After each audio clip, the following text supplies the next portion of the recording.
Hello and welcome back to Looking Forward, a weekly podcast of debate and discussion about politics and ideas.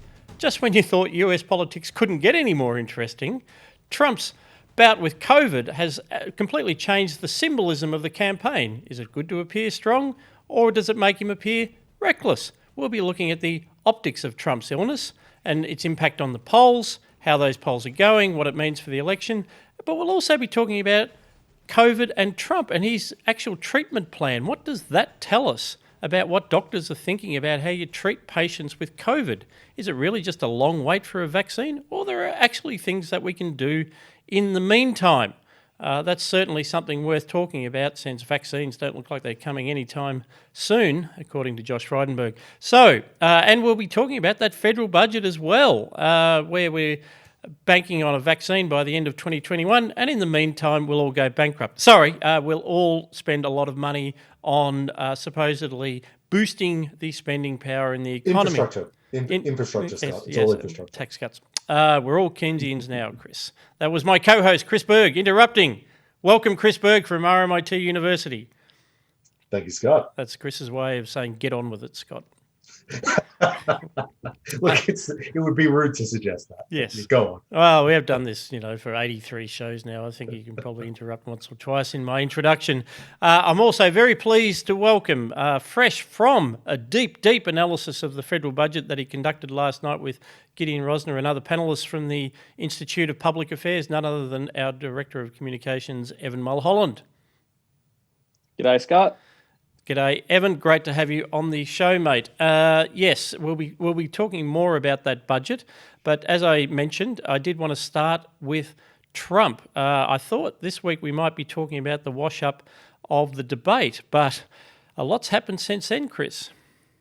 No, but it may actually be worth talking about the debate in a moment. But the headline story is, of course, on early Friday morning, Washington time, it was revealed that Donald Trump had tested positive for COVID-19. He apparently needed some supplemental oxygen while he was in the White House.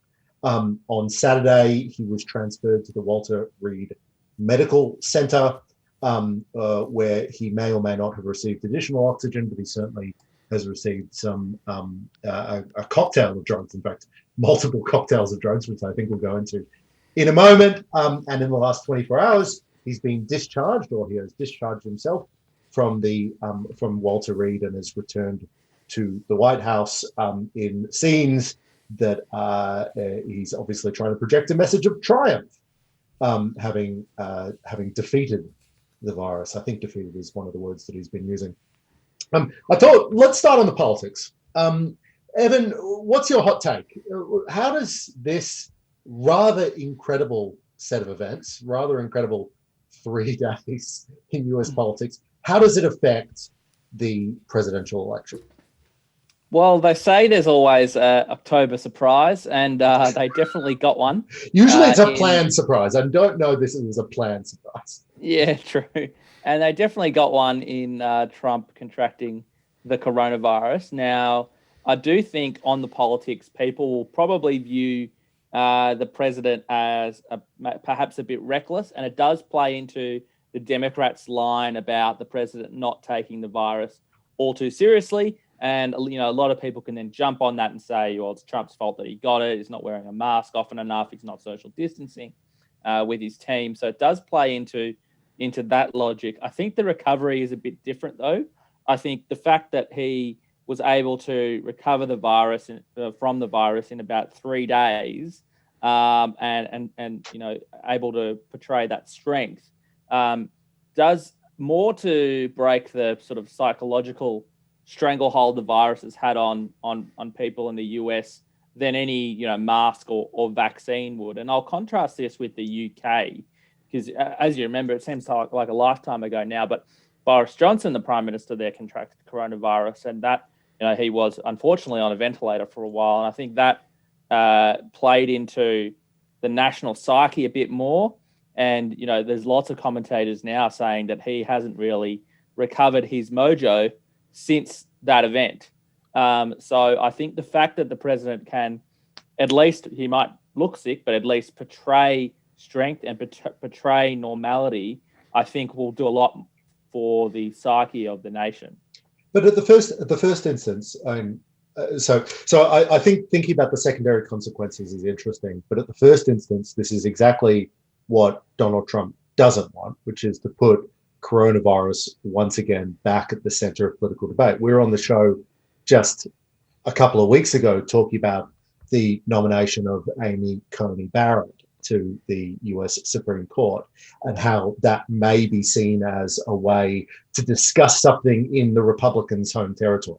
It's not that you have to even be pro-Donald Trump, but if you're pro-Republican or you share the Republican policy agenda, you're excited about the possibility of putting someone on the Supreme Court. That's a new thing to talk about that isn't the coronavirus, which Trump clearly for the last 6 months has seen as not a message of political strength, if anything else. So at the first instance, this is not good for Trump, wouldn't you say?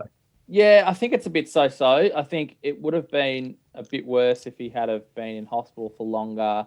People would have been worried about his leadership, and that might have stopped a few people from going out to vote. But I think the dynamics are a lot more different in in the US rather, because people they don't have compulsory voting. People actually have to be motivated to go out to vote. Now, do I think that Trump contracting the coronavirus is going to stop Republican voters from going out? I just don't see him losing votes from this in reality. Now, the what is the big issue of the day is obviously very fluid in the US. We don't know what's going to be the news story tomorrow, but I think as it moves back towards that Supreme Court nomination, it'll get more back on the Republicans' home turf, which is the court appointments. Yeah. So I think that will be a strength for him if he can display leadership now, if he can keep motivating his base. I understand he's been calling around and doing a lot of interviews from isolation. He's been tweeting still, so people still see that sense of normality. Yeah, I got a couple of things. I'm not sure we will get back to other issues like the Supreme Court nomination. And of course, we can't rule out that Trump his health will actually decline, in which case that's the end of it. So, just on that. No. So there is a lot of enthusiasm that he's returned to the White House. Now, obviously, I'm not his doctor, but everything we know about this virus is that it is worse in the second week, and we're about 4 days in or 5 days in or something like that. And it can be quite erratic. Sudden bursts of feeling terrible followed by not feeling quite so bad and just more or less at random. They've been the sort of stories that I've heard, and maybe the guy should have stayed in hospital. But still on the symbolism, let's say he's right, and that's it. And it's this strong man persona. Andrew Bushnell, who spent time in Latin America, says that in many ways Trump's almost in the Latin American strongman style of leadership, and I think there's a lot to that. But to me, it's just all these things play to the demographics. Now, if you're in the demographic that wants that strong leadership, and also it's all about COVID, it's all about your attitudes to COVID. I'd love to see it broken down this way. If you believe that we can't shut down the world economy for 2 years because of COVID, and that at some point one must get on with one's lives, and that a single-minded focus on COVID means that in fact you're probably making other health outcomes worse, and all the things that you talked about on the show, then I've got to say that was almost an inspirational moment, just to say for Trump to get up and say, look, you can't let it dominate your life, because who else has said that in the West? You got certainly in some other countries, but in the mainstream Western countries. So in one sense, it's inspirational. But then we know that the bulk of the world's the populations in the Western world fall more into the extremely fearful camp. I don't want to call them bedwetters, but I think you know what I mean. It's extremely risk averse. We should have locked down for months and months and months. Maybe the Americans are saying we should have done what Victoria did. They probably are. And for that demographic, of course, this is Trump's doing exactly the wrong thing. And I've seen some polls that the biggest change in Trump's demographic support has been a loss of support amongst older people. So I think it maps to, if you're in the workforce, if you want to get on with your lives, you probably think what Trump did is wonderful and excellent and good on him. But if you're in the bedwetter camp, you probably think it's terrible. So, and election day is going to be all about how those demographics line up for me. I can imagine a scenario over the next couple of weeks where Trump lays out that argument, where he lays out the my experience has shown us that we have to learn to live with this virus in some way, not completely ignore it, but to learn to live with it. But my problem is that Trump, I think, has lost the ability to sell any message at all. He's lost the ability to seriously communicate and make an argument.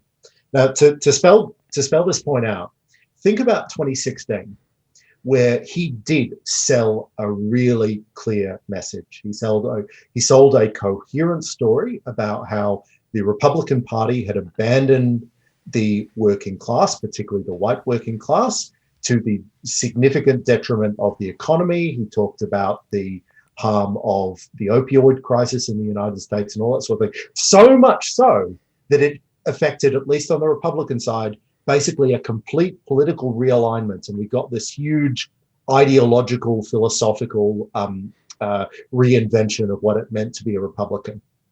Now, to step back before his diagnosis of COVID with his debate, the most striking thing about the debate was that he couldn't get out of his own head. He could not sell a story. He could not tell a story for the life of him. He could not sell a narrative. He made himself the story. He wouldn't even tell stories, right? He would just refer to stories as if we're all watching Fox as closely as he is. I think that in the modern Trump, the Trump that we have now is someone who's unable to tell that story that I think I would like him to tell, which is that there has to be a middle way between nothing, absolutely no response to COVID and the Victorian lockdown model. Now he's in a position to tell that. I just don't think he can tell it anymore if his performance over the last couple of years is to be believed. Yeah, no, it is an interesting point, and I guess the politics of that are very interesting. He told Rudy Giuliani that if he handled it any other way, he just would have created more panic and more fear in the American people. So it's yet to be seen whether sort of instilling that strength and as Scott said and what Trump said, not letting the virus take over you and control you. Whether people buy into media panic over coronavirus or whether people try to get on with their lives as normal, and whether that's a motivating factor for people. Now, what motivated people in the 2016 election, I still think will motivate people to vote for Donald Trump in this election. I think, prior to the coronavirus, all things were looking really good for Trump. The economy was really good. Unemployment was at all-time lows. Things were going really well. You started to see manufacturing jobs arrive, and that he was getting the border wall done. So he had ticked off a lot of the big things he said he would do. And I think people that were focused on those issues are still going to be focused on those issues. And I really don't see where Republican voters that voted for Trump in 2016 might feel another way now, coronavirus or not. But we are being badly served here, right? So we, as in representatives of people who are trying to make the argument that there has to be more policy goals than just immediately eliminating this virus. We are being badly served by Trump's inability to make this argument coherently and credibly. And this argument would be much stronger coming from the president if he hadn't obviously been reckless and he hadn't obviously been trying to. He just hasn't been telling a coherent story. And if he was telling a coherent story, if he was telling that coherent story credibly, then we would be in a position to say, and he would be in a position to say, that we have to learn to live with this. We've got to get on. We've got to open up the economy in a safe and careful way. But I just don't think that he's done that. Yeah, I mean, and it's all well and good to agree with his instinct, but he has to. If you're a political leader, you have to be able to sell that story too, and he hasn't. And you actually put the work in. I mean, this I think that's exactly right, because there's a tragedy of what he could have done if he was if he wasn't Trump, I guess. If he had the instincts of Trump, but maybe a bit more capacity to organise government with a longer term view. Because I mean, this whole thing. I mean, he's clearly sees that there's a political dimension to his opponents wanting to make Corona the main thing. I'm not saying the Democrats invented the coronavirus. It's a real thing. But clearly it served their purpose to interrupt Trump's narrative and say there is nothing more important than this. And so the semiotics of Biden wearing a mask even when there's no one within 50 metres of him for his 3-minute press conference before he goes back to bed, that's what they... Again, he's following Victoria's rules. That's right. It's just a reminder of what they want the narrative to be. But here's the thing. So his instincts are right. But he could have, broken this idea that the experts all say we should lock down and the experts say this. And he could have drawn on some of the world's best to actually frame narratives. But instead, the very, very disappointing line, and it has been seized on, but when he said, I've learnt a lot about the coronavirus, 6 months into this whole wretched experience, it underlines the point that, well... He's had opportunities to learn more about it and to mobilise the support and to, fight back against the Neil Ferguson lockdown kind of view. He could have reached out to Sunitra Gupta and, done all kinds of things. But that opportunity's been lost and maybe lost forever. I just saw that the Facebook and Twitter have both censored Trump's comment that COVID was similar to the flu. Now it's it's one thing to censor someone for comments about opinions about democracy and things like that, but it's literally what his personal experience was. So I thought that was interesting. Yeah, I think. But I think I think though he's referring not to the disease itself, but to the incidence in the population. It's the number of people impacted. And sorry to interrupt, but I mean, this is a classic example of something that's been a meme for months that Trump could have nailed.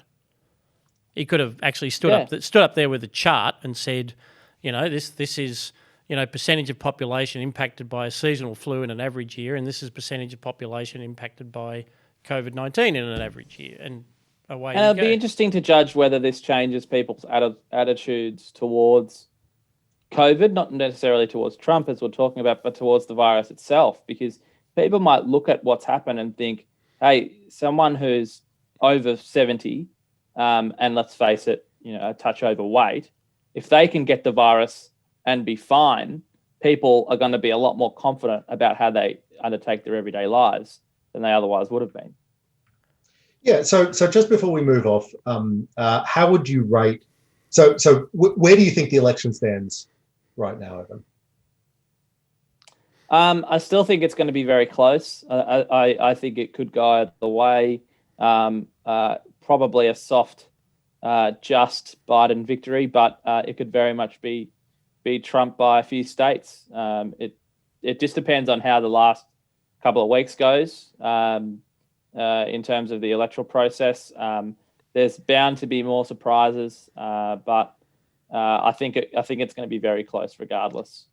Where do you stand, Scott? We are less than a month away from the US presidential election. Let's say things we regret. More bearish, I'm afraid. I must admit, on this show, I ventilated Rick Wilson and the Lincoln Projects, the Trump-hating Republicans, the never-Trumpers, a couple of months ago, and I thought I did that in the interests of fairness and showing the opposing view.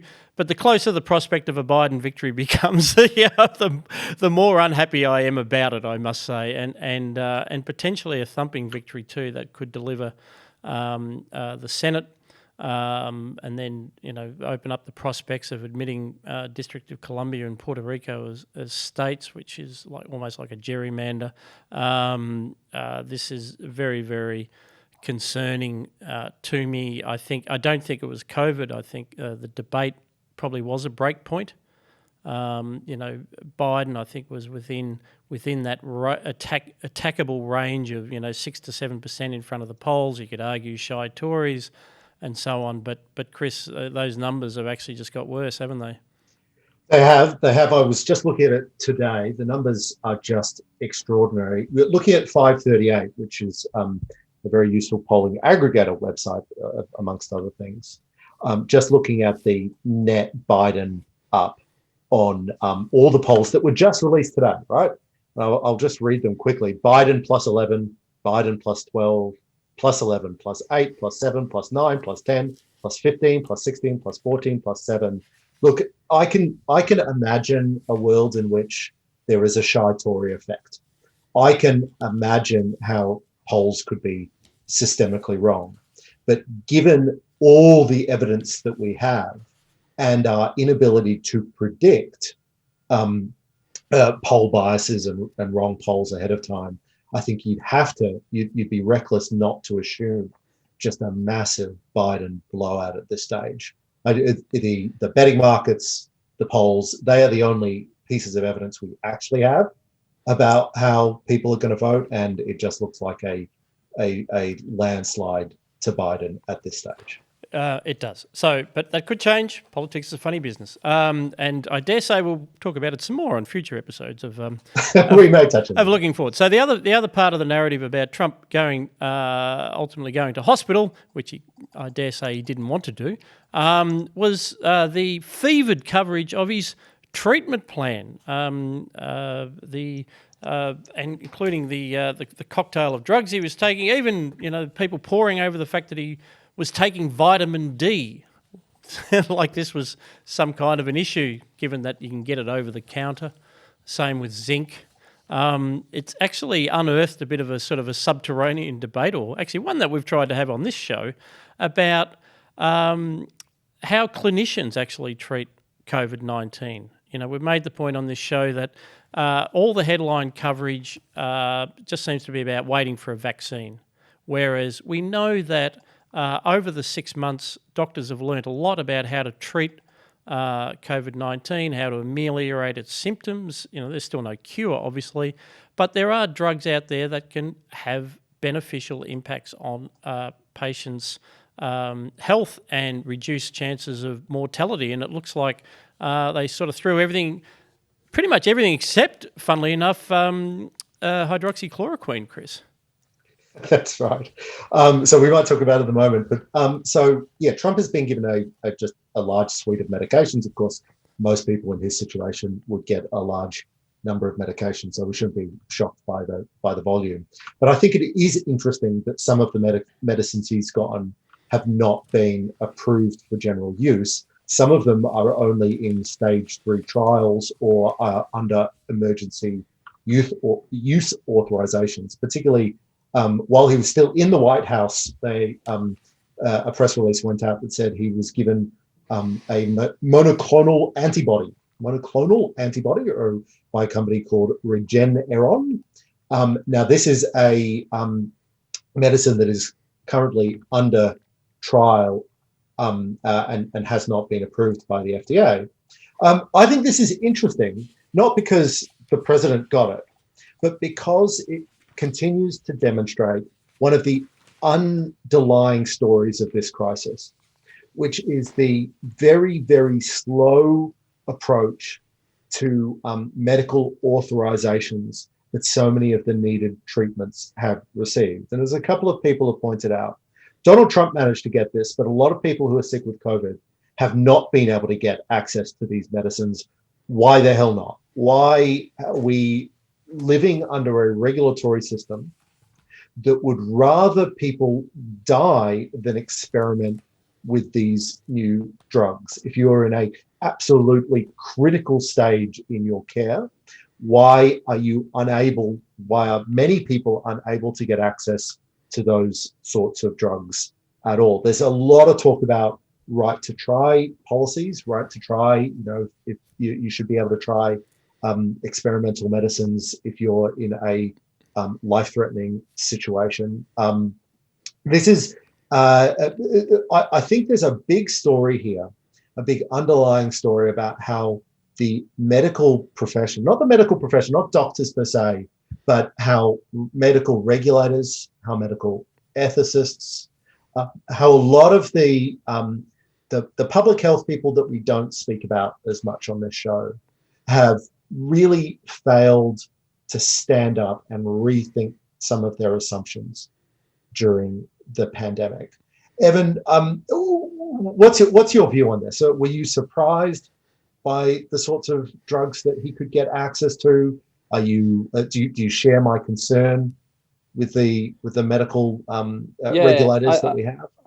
I do share your concern, and Trump, from very on in his presidency, has been a big supporter of the right to try reforms and allowing people to take experimental drugs. So one would think that would play out to the American people, and the American people who are suffering with COVID would have access to those sort of drugs. There seems to be, a lot of politics in this, particularly with the hydroxychloroquine stuff.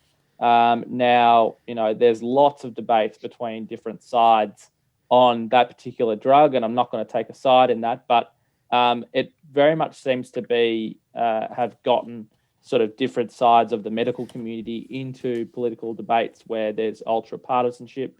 I don't necessarily think that is a good thing. Back to what I was saying, I think it's important that, his advocacy for right to try translates to the American people, and any sort of experimental drugs that are in trials that the president has access to, the American people should also have access to. Yeah, and thank you for pointing out, Evan, that Trump's been consistent on this. If Trump was someone who been risk averse and always believed that everything had to, that the FDA was doing a good job taking 3, 5, 7 years to approve the release of drugs, then he would have been a hypocrite for getting access to the monoclonal antibodies, the Regeneron or Regeneron, that's made and was, he was given compassionate access to that. But he's been on it for a start. I mean, I found a 6-month-old email in my inbox where I was telling someone back in March how when the first studies came through talking about the potential benefits of zinc sulfate,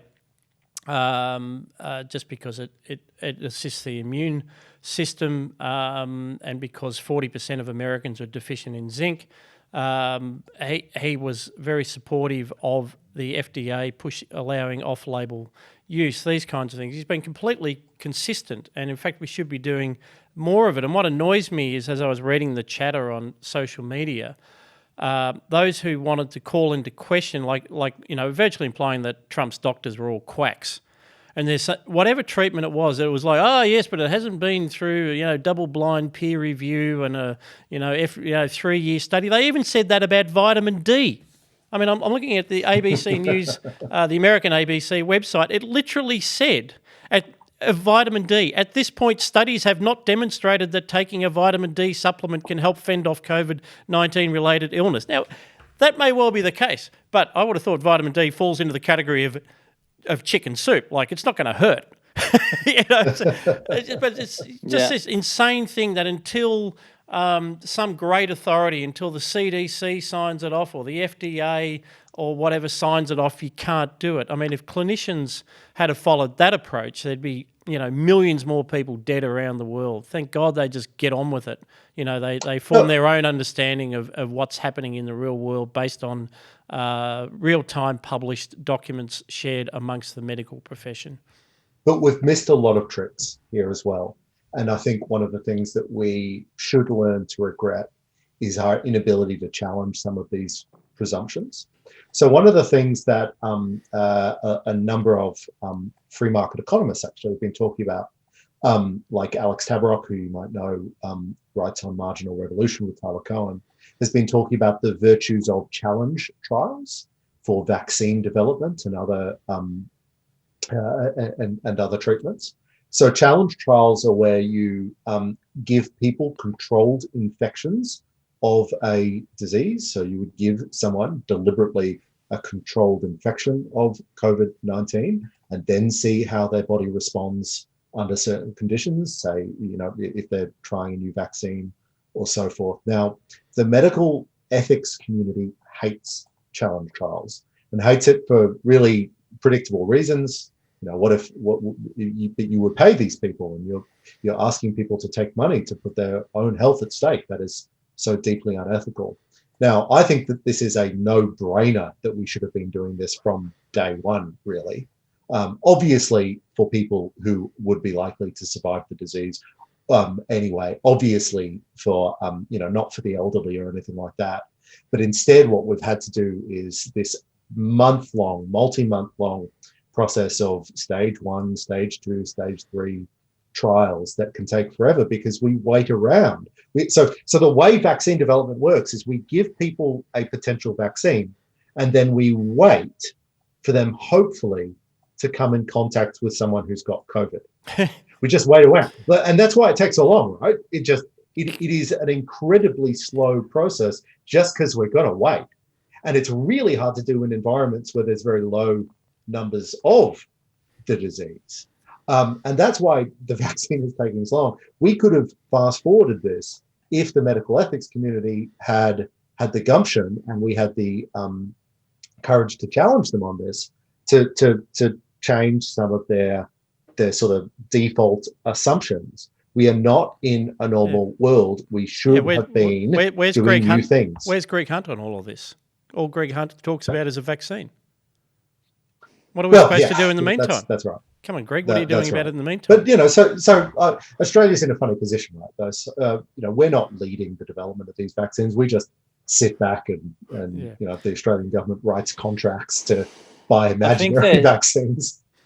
I think there are other things as well. We focus the debate a lot on, the vaccine and, these kind of immune response drugs as well. But one thing that's in fast development that apparently will be available by towards the end of the year is an instant COVID test. Now, that will make possibilities much greater for international travel, for interstate travel. God forbid the borders still closed in Australia. But that will allow people to get on with their lives with somewhat normality than say, an immune response drug will. No, that's an excellent point. Yeah, we this fixation on the vaccine, we're not thinking about a whole range of things that actually allow you to live with the virus more effectively and achieve some of the other goals that we talk about on this show. We don't seem to be able to learn from Taiwan, for instance, as we've talked about, and not think about things like, because that is what you're describing is a technical fix. Evan, it's not a fix, but it's an important contribution. But it only works if governments can then implement it and get the public's faith in it and build a system around it. And that's where I think we're deficient. And while I've got the microphone, Chris, I may come to regret this, but I am going to go on one final rant about the drugs. And this is a personal view, not an IPA view. But again, I just think it's so important, this debate over Trump, because it's highlighted so much about the importance of the immune system and the danger of focusing on vaccines and waiting for governments to save you, is that people are not taking responsibility for their own health. I think of Nassim Taleb, and his whole point that the immune system, it's anti-fragile. It's actually got to be under load. And I really do worry that this whole approach of locking people away, of protecting them from exposure to viruses, of saying that don't worry, the state will look after you if you get sick, or we're going to stop you getting sick, and if you get sick, we'll look after you. We're not doing the things that people need to do to actually be healthy, to have a strong immune system response to, because of course there's a lot of evidence that your response to coronavirus is improved if you're exposed to other similar viruses. if you're blocking people from being exposed to any kind of a virus, you could potentially be making things worse. Full disclosure, not a medical person, but these it just seems that a lot of this stuff is common sense. And they talk about, the risk factor for age, and Trump's 74 and he's obese, which he is, but he's an active 74. His immune system, his body and brain are under load, if you like. This is very different to someone who may be obese, in ill health, and completely sedentary in a nursing home. So you got to think through all of these things. And I just hate this idea that the fear of the virus is driving everyone into a victim mentality, stripping them of agency, and people aren't taking responsibility for their own health and the things that can do. The fact that we are locking children away from sunlight, for instance, is it's almost evil. But that's my rant for today, Chris. That's today's rant. That's today's rant. Rants with Scott. Let's go back to talking about economics and public policy and all those safe topics, Chris. What's Josh Frydenberg going to do about it? What a great question. Thank you, Scott. So the federal budget was, of course, released yesterday, delayed. Normally it's released much earlier in the year. The headline figures, or at least as I see the headline figures, Commonwealth government spending is now at 34.8% of GDP. That is an enormous figure. Compare it with the peak Commonwealth spending in the middle of the global financial crisis, where under Kevin Rudd, it was just 25.9% of GDP. These are obviously extraordinary times. There are obviously going to be much greater calls on the federal budget under a pandemic lockdown environment than there would be in normal times. It's even more significant than the GFC. All of that granted, though, this is a massive, massive number. Now, we might go through some of the individual policy settings, and I know, Evan, you've obviously been following it very closely, but the one observation I want to make, and I think we spoke about this right at the start of the right at the start of the pandemic, Scott, but looking at these figures, we are now a social democratic country. We have changed policy regimes. We have much larger welfare. We have much greater government involvement in labour markets through the JobKeeper policy, which looks to be extended, albeit in a different form. We have much greater involvement over social policy than ever before in Australian history. We are a social democratic political regime or economic regime with a liberal democratic taxation system. We still have relatively and an East German regulatory system. Well, we'll talk about that in a moment. But we have relatively low taxes compared to our social democratic colleagues around the world. This is a huge problem. You can't have both. You have to pick one. You either have low taxes and low spending or high taxes and high spending. We will solve this problem or we will go bankrupt. That's my hot take. Evan, what is your hot take? Yeah, I mean, the figures are just eye-watering. IPA analysis that was done last night found that we won't pay off all the debt that is owed until the early 2080s. Now, I don't plan on being around then, I don't think, but it's, these are numbers my 4-month-old son, debt my 4-month-old son will have to pay back. It's really, really crazy to think about. And I think the electorate will cut the coalition some slack because of the coronavirus. But once there's a particular normality to the virus and we get back to normal economic settings, people are not going to be as forgiving of the coalition for racking up this amount of debt. And I think that is something that will play into the mind of Josh Frydenberg and Scott Morrison as we go forward. There's a bit of something for everyone here. There's the job maker credit. That's a subsidy for young workers who are on job seeker.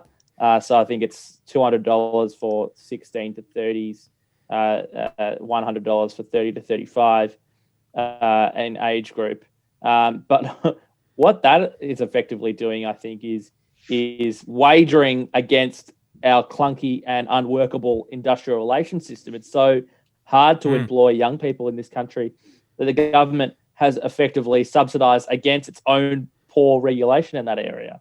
No, that's a terrific point, Evan. It's just demand side. So we're now in a country where you have a choice of two Keynesian parties, because for Keynes, direct government spending of infrastructure and a tax cut were sort of alternatives, and you could model them, and that's what we're in. If you vote Labor, then you get school halls and pink bats and shovel-ready projects. If you vote Coalition, you get tax cuts and shovel-ready projects. It's just a minor difference about, and you talk about putting spending power into the economy, and, the galah in the corner pet shop talks about, this will put spending power into the economy.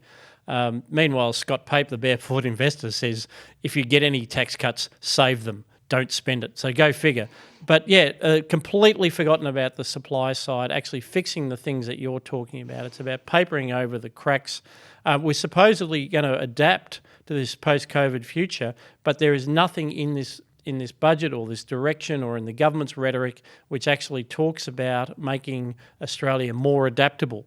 To Chris's original point about these our social democratic cousins, God, has it really come to that, Chris? In Scandinavia, they work on the basis that you need a healthy private sector to fund their welfare states, and they actually have a pretty deregulated system. In countries like Denmark, the private sector can get on with the job of creating wealth. They know they're going to be taxed, but that's the deal. Here we have the worst of both worlds.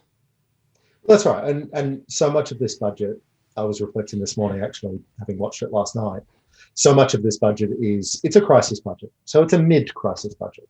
It doesn't spell out a future reform agenda. It doesn't really spell out a way for us to get past that massive debt. In fact, what you would hope is that next year we will get a budget that starts to spell out a way forward for the country rather than just emergency crisis spending. So that's the argument in favour of Josh Frydenberg's budget, that it is a crisis budget, and we shouldn't be asking for anything more than what a crisis budget looks like. But kicking the can down the road doesn't mean that the can has disappeared. And I think it's incumbent on us to talk about what are those policy settings that are going to not just get the economy, keep the economy afloat, but what are the policy settings that are going to get us back to the prosperity of 2019. It's how we've always been talking about this crisis. We've just got to get back to as rich as we were in December 2019. That has to be the goal. And there's nothing in this budget that will get us there. Nothing at all. Sorry, go on, Adam. One thing that I am more optimistic about is that governments and sort of treasury boffins and wonks have for so long relied on one particular P to grow the economy, that being population. With that being completely wiped off the budget bottom line, they're going to be forced, and policymakers are going to be forced to propose reforms that affect the other P, which is productivity. So that really takes us back to first principles. And gives us a chance to put forward ideas that actually grow the economy. That being, lower taxes, flattening the tax system, cutting red tape, and reforming industrial relations. Because you really can't tax your way to prosperity.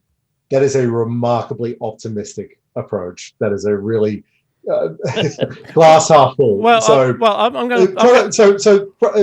Like economic growth, genuine economic growth comes from population growth as well. And so what unfortunately has happened during this crisis is we've taken one tool to boost the economy, to boost living standards off the table. And now we're hoping that the government is going to suddenly look at the other tools, productivity, tax cuts, regulation, cutting regulation, and hope that will make up the difference. Now, everything I know about the Australian government is that they have been desperate for things that will boost productivity without doing political damage to themselves. Now, I'm always very, very critical of their approach here, but everything that we hear from them is that they're just desperate for new ideas and productivity. The idea that suddenly they're just going to be really good at it now, I just don't see it. No, I wish I could. No, it's got to be a broader social movement. But to stick with Evan's optimistic theme, at least they didn't rule it out or come up with anything which is going to block it. One of the things that struck me when I looked at those forward projections for 10 years worth of debt, which get us well north of $1 trillion. Say it quickly, and it's not so scary. Billion here, billion there. Pretty soon you're talking about real money. Is that normally the response of a treasurer in that situation, and even a Josh Frydenberg, is to come up with some kind of a forward-looking story about, oh yes, the projections for debt, 10 years out, it's just going to keep going up.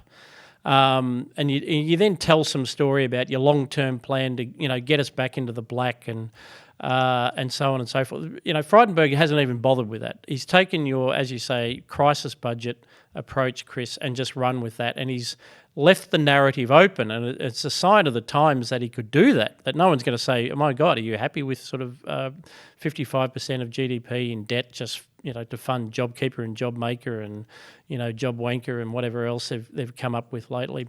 So the most optimistic thing you could say is there is still scope for organisations like the Institute of Public Affairs to say these are the things that you must do if you want the productive capacity of the economy to grow and the tax base to grow, so that one day we can actually get back into the black and start once again to reduce that pile of debt.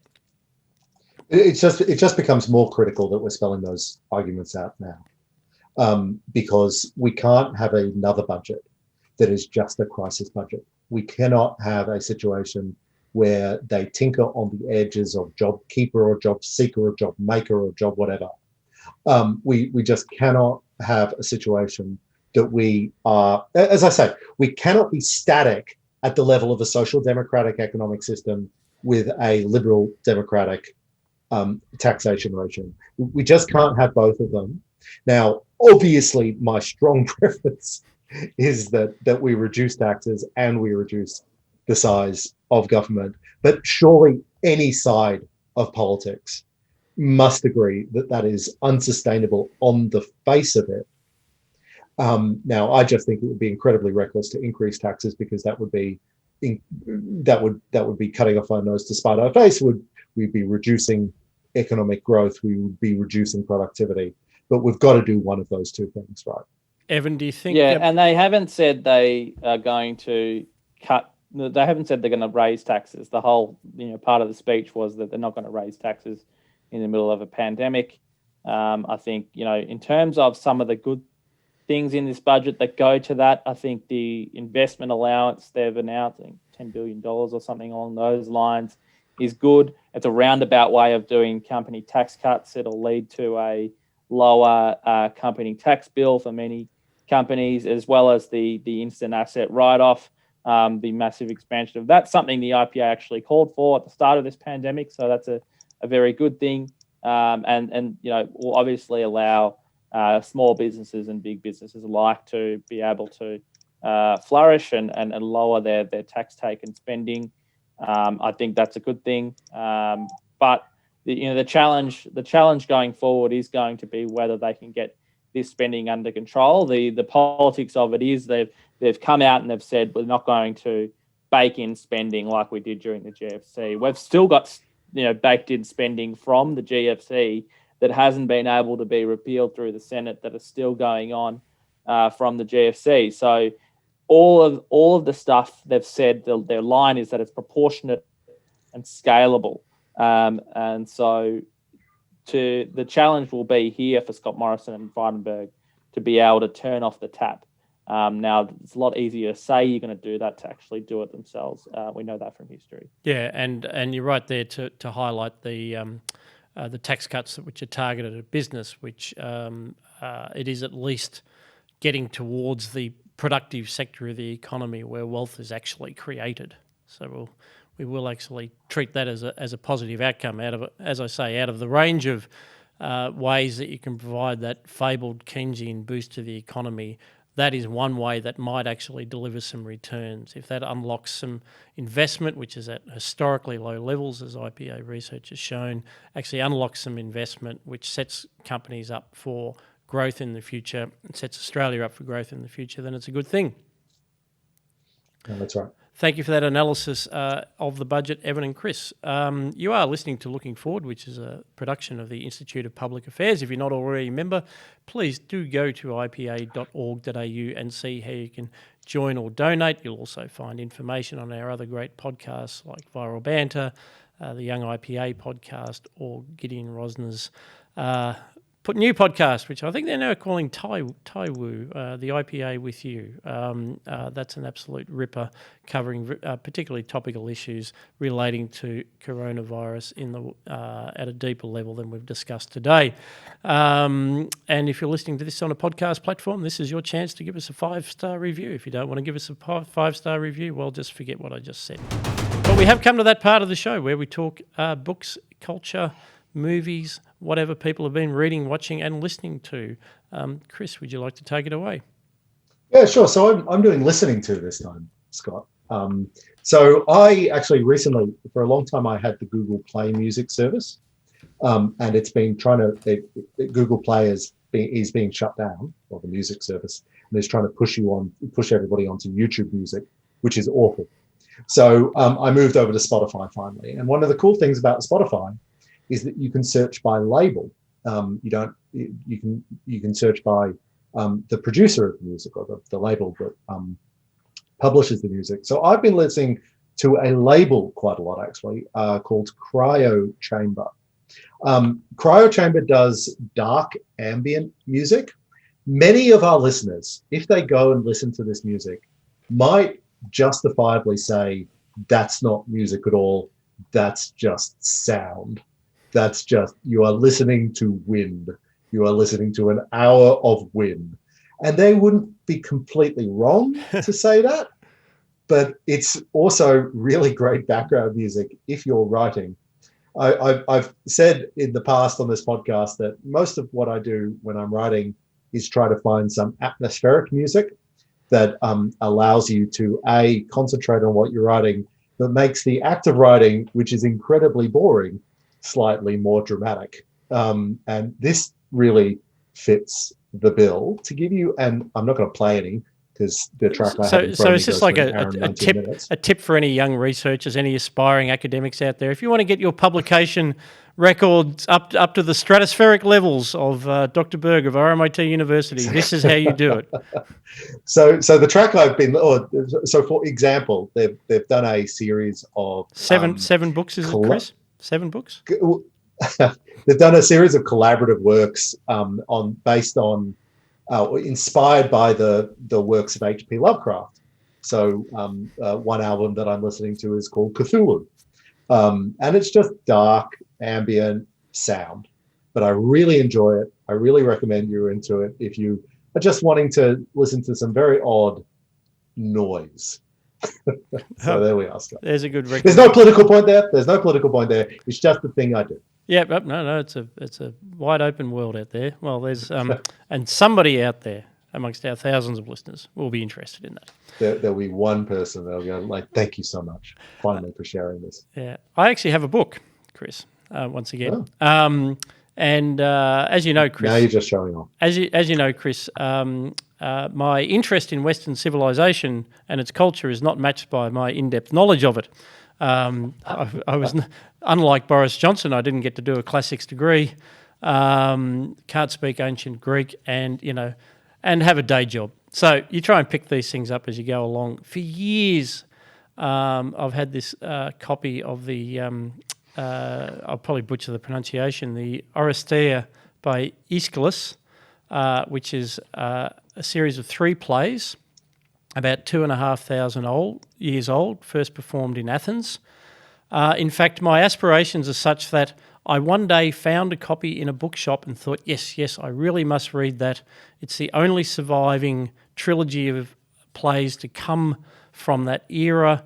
It is an acknowledged classic tragedy. I really must read it. I took it home and realised that I already had a copy from the last time that I'd had that thought. Anyway, this time around, I snuck up on it. I read the 3rd one first. I've had about 5 goes at reading it. So anyway, I snuck up on. This is how you read classics. You sneak up on them. You read them backwards. So I read the final one, which is called the Eumenides, and the story of the plays is important because it's a tale of revenge and matricide and patricide. Agamemnon returns from the Trojan War after 10 years of laying siege. They achieve victory in the famous war described by Homer, only to be murdered by his wife in the bath with an axe. This happens in the first play. And this is because she has been waiting on her revenge all these years because Agamemnon had decided that to be sure of victory, he needed to sacrifice his own daughter. Long before George Martin wrote that into Stannis Baratheon's storyline in Game of Thrones, it was in Aeschylus's play. So he kills the daughter, his wife kills him, and then the son turns up and kills his mother. Hurrah! And then the Furies, these trio of sort of ancient Greek beings, not quite gods, but of that ilk, are then pursuing Orestes to take their revenge on him. And in the final work, and this is what I realised is so important about it, the cycle of revenge is broken by Athena. She actually calls for a trial with a jury of Orestes, and he's actually the jury is tied. And on her casting vote, he is allowed to go free. And this is said, the story arc is meant to be emblematic of ancient Greek culture's emergence from a tribal culture of revenge and vendetta, and to one where with the rule of law. So it is a very important story. I'm glad that I'm finally cracking it after sort of 10 years of it yelling at me from the bookshelf. I was put onto it by Emily Wilson. I have previously spoken on the podcast about her translation of the Iliad. She's a great classicist, and she's got a story in the London Review of Books about how all of the translations and the interpretations of this series are dreadful because they're all written by men who make Clytemnestra, the murderer of Agamemnon, out to be uniquely bad, and the Furies are awful, and all the women and the feminine energies in the book are what need to be suppressed by the Athenian patriarchy. So there's all sorts of contemporary issues bound up in there. So and by the way, it only took me about an hour and a half to read, so it wasn't that scary. It's not War and Peace. If you have just showing off. No. It's actually it's a play. It's not that hard. Plays can be easier than big fat books, So you get bragging rights without having to put in the hard yards. So anyway, so that's my book, The Eumenides by Aeschylus. It's only $2,500 years old in all good bookshops now. Evan. Cool. My culture pick is a show or a mini-series called The Comey Rule. It's a 2-part mini-series based on the book A Higher Loyalty by former FBI Director James Comey. Now, there's a lot to this 2-part mini-series. It's very interesting. It stars Brendan Gleeson as Donald Trump and Jeff Daniels as James Comey. The first episode basically is a giant prequel. It's everything leading up to Trump becoming president. It's the Hillary email stuff. So you don't actually see Trump, the portrayal of Trump, until the second episode. It's like it's you're waiting and waiting and waiting. One thing I would say is that there are way too much monologues from the Jim Comey character about ethical leadership and integrity. It's very sort of self-congratulating. He's one of everything. I haven't read his book, but he, on Twitter at least, he is so sanctimonious in a just in the most extraordinarily annoying way. Yeah, you can tell he very much has tickets on himself. He very much thinks a lot of himself. I cannot quite support Brendan Gleeson's portrayal of Trump. I think anyone that portrays Trump in future movies and shows is going to have a very difficult time, because all of it, every portrayal comes off as satirical, regardless of whether it is or not. I think it's just very weird to watch it. The whole thing is very anti-Trump. It's as it's based on the book, it doesn't take into account anything which the Trump side claim about the whole thing. It doesn't, even try to attempt a portrayal of the way Republicans and the Trump side. Does it gloss over the fact that, in a different universe, it suits the Democrats to say that, Comey's a good guy and Trump was the bad guy, but of course Comey completely stuffed Hillary Clinton's campaign. Yeah, when he reopened the investigation, the entire 2016 election. Like he could, it basically shows it in a way that he had no choice but to release it, because he found the new emails on a different laptop. So he would have been cast as partisan if he hadn't done it. But then somehow they were able to go through 300,000 emails in the space of 3 days and relinquish Hillary from any blame. But later came out that they only went through about a quarter of that before they said it was all good. Of course, that doesn't get shown in the miniseries. But I do love a political drama, and if you do love political dramas and can get through the fact that it's quite biased, there is something about political dramas that it has a good quality to it, especially for quite a high quality production where they've obviously spent a lot on it. It's a Showtime production and available on Stan in Australia. Is Alexander Downer in it? Yes, he is, and it's quite a funny portrayal. It's clearly an American doing an Australian accent. That's always a huge success. It's exactly how you would expect. Goes about as well as you might have expected. Very good. We'll add that to the pile of streaming service quickies that have been rushed out before the election, just to push any middle ground voters screaming over the edge into the arms of the Democrats. I think we could have, how many undecided voters are going well, if the miniseries said he's bad, then, then finally I've come to a conclusion. And I might invite listener nominations to, email me with who you think should play Trump in future. When they make the Trump movie in about 10 years' time, who actually should play him if Brendan Gleeson blew it up? There's a real. But they were Robert Pattinson. Robert Pattinson can do anything. They were never very good about portraying George W. Bush either, because they all linked into that Hicksville type, the Texan Hicksville style. It just must be really hard to portray someone who is significantly more dominant than the portrayal you're going to give it. Who did Nixon in Oliver Stone's movie? I can't remember that one. Yes, it's a whole genre. Coming up on a future episode of Looking Forward, we'll look at portrayals of US presidents in the past. But Barack Obama's in this one too, isn't he, Evan? A very young-looking actor playing Barack Obama. Very young looking. I can't remember the name from top of his head. They gave the work experience student. He's shorter and a lot thinner than Barack Obama. It's very funny. Yeah, no, good one. Thank you, Evan Mulholland, for joining Looking Forward today. Thank you, Chris Berg, as always, my co-host on this podcast. Thank you to Josh in the control room, and thank you to you, the listener or viewer, for staying with us.